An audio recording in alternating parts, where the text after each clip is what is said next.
In this tutorial, we're going to be talking about drawing hair. I've been having a lot of requests on making a tutorial for doing this, and I've finally gotten around to doing it. I'm going to be working with a variety of materials, so mechanical pencil, regular pencil, some blending stumps of different sizes, and a kneaded eraser. I'll just be doing kind of quick demonstrations, but for example, like drawings like this would be done with mechanical pencil, so you can kind of see some of the details you can get with mechanical pencil for doing realistic looking hair. Then, you know, sometimes you just need to draw Giorgio Tsoukalos and give him some monster hair, because why not? Just look at those little monsters. It keeps growing bigger every time he's on TV. So, let's get started. I'm going to start with just a simple ponytail to begin with. So, starting with just a basic head shape. Remember when we're drawing hair that your hair doesn't stop at the top of the head. That would make you look like you've shaved half of your head. So usually when we draw hair, the hairline begins quite a ways down. So remember, our eyes are about halfway down our head. This would be kind of the basic layout of the face. So our hair is usually down a ways, and again, everybody's different, and it also depends on the angle that you're looking at. But when we're straight ahead, you're going to have some space here.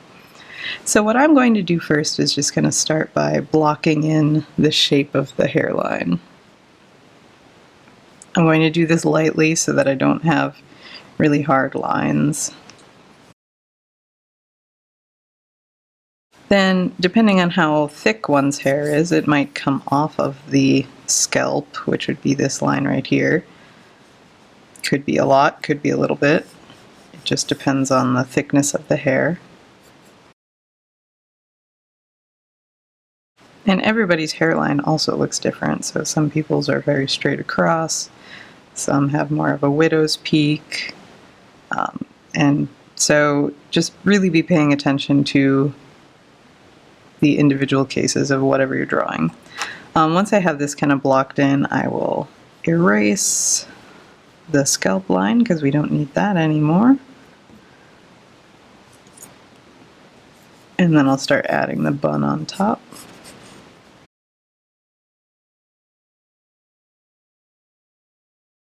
Once I have the hairline blocked in, then we're going to start adding in values.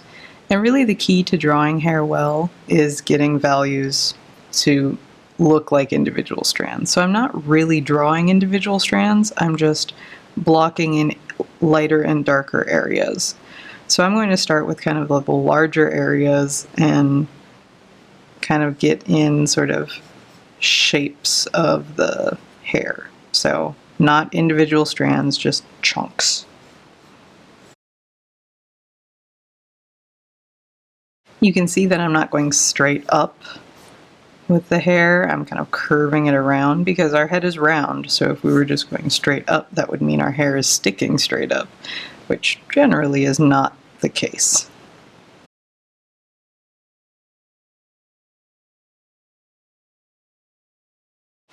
You might also notice how I'm holding my pencil.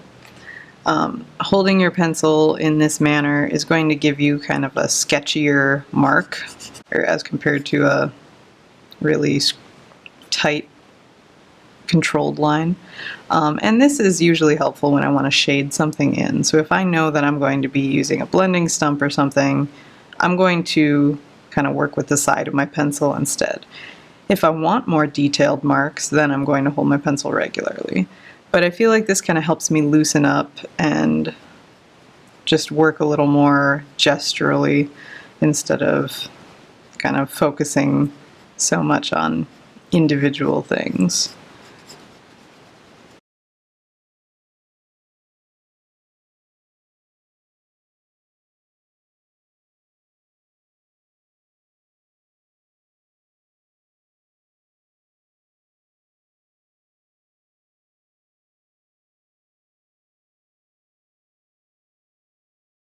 Like I said earlier, it's helpful to really focus on broad areas of value. So where are you seeing sort of like middle values or really dark values or really light values like highlights.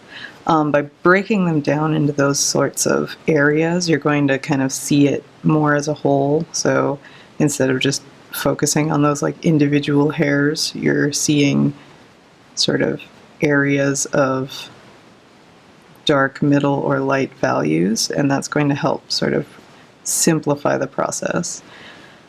What I think is really interesting is that I kind of learned how to do realistic hair by starting with drawing manga and anime and stuff when I was younger.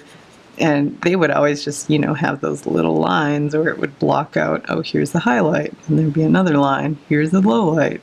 And that helped me start to see it a lot more the way it should be, instead of getting lost in the details.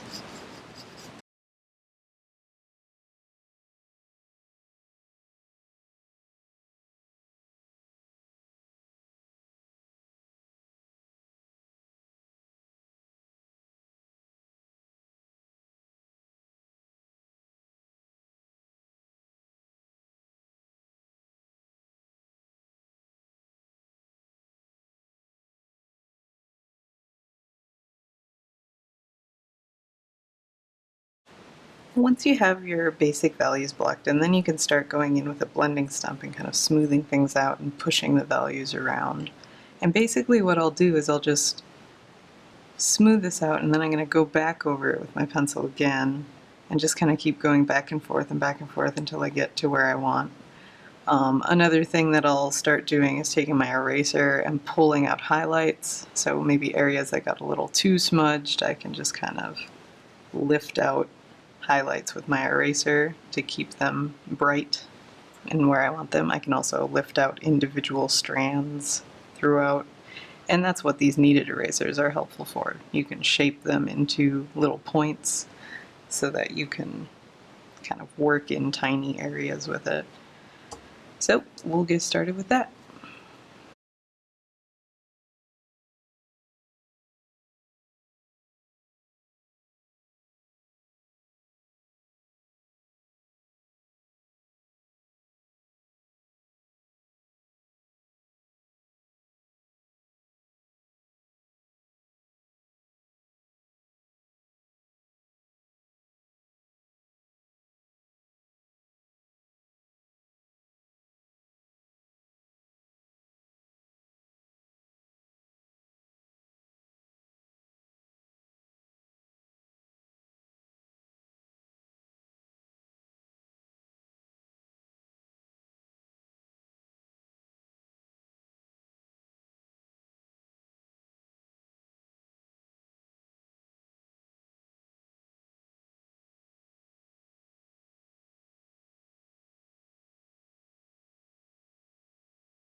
Another helpful hint when we're drawing portraits in general is to think about the background. So a lot of times we can use the background to help us push the contrast forward. In this case, I might add some shadows here so I can erase out the highlights around the hair. That way I don't need to draw an outline or anything for it. So I'm just going to start by shading in these areas, and then I'm going to erase out some highlights where strands of hair are coming out.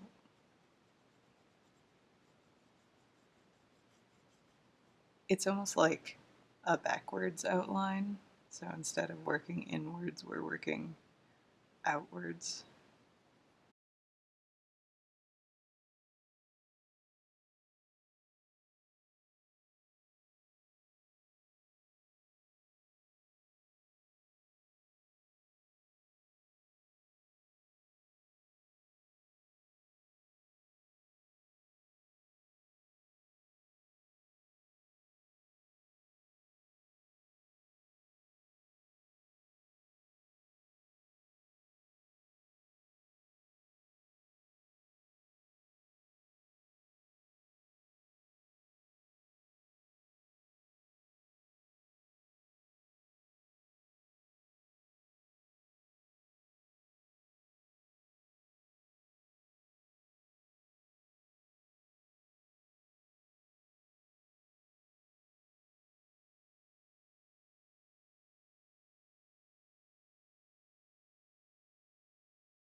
Alright, I think we'll leave it at that. So there you have an example of how to draw hair when it's in a ponytail.